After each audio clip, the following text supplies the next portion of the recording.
The question, the deeper part of the question is, so prove to me that the Democratic Party is racist now. And as often happens with a tough question, this is kind of when I rise to the occasion. Well,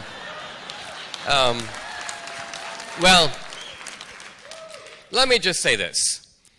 If one goes today to the Democratic-controlled inner city, and we're talking here about some 24 cities entirely dominated by the Democratic Party. There's not a Republican in sight. I argue that we will see in them now all the 5 features of the slave plantation that Kenneth Stamp outlined in his classic work, The Peculiar Institution. In a description of the plantation, Kenneth Stamp identifies 5 things that you would see on a slave plantation. Number 1, broken down, dilapidated, and unsafe housing. Number 2, broken families. You can see this under slavery. There was a confusion of who's the real father, mulattoes running around in the plantation, the family structure in decay. Number 3, a high degree of violence required to hold the place together. Police power, whippings, overseers, fences, barbed wire. Number 4, everybody gets a basic provision. If you need food, you have health care, they call the doctor. But nobody gets ahead. There's no opportunity. Nobody really advances. The Southerners and the Democrats used to call slavery a school of civilization. And Stamp goes, that's not a school from which anyone ever seemed to graduate. And finally, nihilism and despair. A feeling that there's no future, that this is an intergenerational, ongoing, lasting way of life. Now, all those 5 features can be traced directly to inner city Oakland, inner city Baltimore, many places, Chicago. And like I say, this has been going on since the 60s. The United States has spent trillions of dollars to fix these places. The Democrats have been in charge of fixing it. And yet, many of these places are no better off than they were in 1967. Think about that.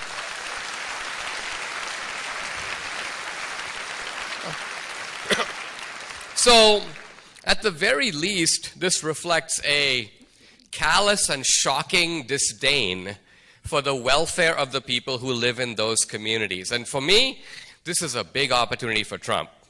If Trump is able to talk straight to people in our inner cities, and I would add in our barrios and on our native reservations, and show them that there's a way to get up and get off the plantation, this would be a mammoth opportunity for the Republican Party. Unfortunately, I missed your speech because I had to take a test compelled by the capitalist system. I have heard some of your previous comments about Marx and Marxism. And as somebody who's read a little bit of Marx, I find them to be misinformed, or if we're not being politically correct here, pretty ignorant, especially about the prediction that the capitalist system will destroy itself automatically, and your comments about state ownership being the goal. So, I was wondering 2 things. One, which of Marx's writings, which of the stuff that he wrote specifically, have you read and used that to base your analysis of Marxism off of? And second, could you define socialism in a way that is related to Marxism and not just completely, separated from it? That way you can, point to like Hitler and call him a socialist in a way that Marx would not agree with. Well, first of all, if the capitalist system is forcing you to take a test, and you went along with it, you're obviously a very pathetic sellout of the capitalist system. You should have taken a stance of bold independence and said, I don't care about capitalism, I don't care about the test, I want real knowledge, I'm going to hear D'Souza. But you didn't do that, that's okay.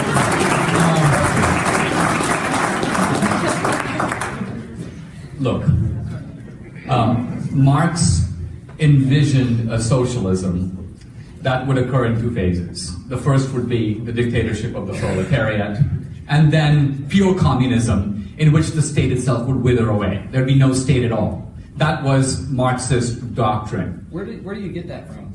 That the state will wither away? Well, no, I mean that schema, dictatorship of the proletariat and all that. Which of Marx's writings are you specifically drawing upon? Yeah, so what we have to do is we have to move from the early Marx, the Prolegomena to Hegel, the early writings of Marx through Das Kapital, through the Communist Manifesto. Now, there are some collaborations with Engels in which it's hard to disentangle one from the other. So there's an evolution in Marx. But I'm saying that early Marx was a little bit more liberal, which is to say more compatible with liberal democracy than later Marx. As Marx became radicalized over time, his doctrine of communism solidified. Socialism is to communism. Socialism is the economic wing of communism. Now, you're right, Marx didn't envision state takeovers of anything. But every actual socialist regime has done that. Every regime professing socialism has actually taken over industry and established government control over it, starting with Lenin. So I guess what I was doing is moving from Marxist theory to Marxist praxis, to action. And I don't know how to understand ideologies without looking at their practitioners. Imagine if somebody were to say that I profess true Christianity, but there are no Christians in the world.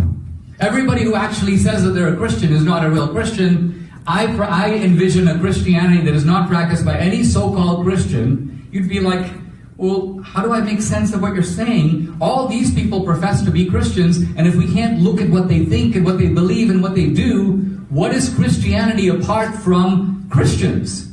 So similarly, what is Marxism apart from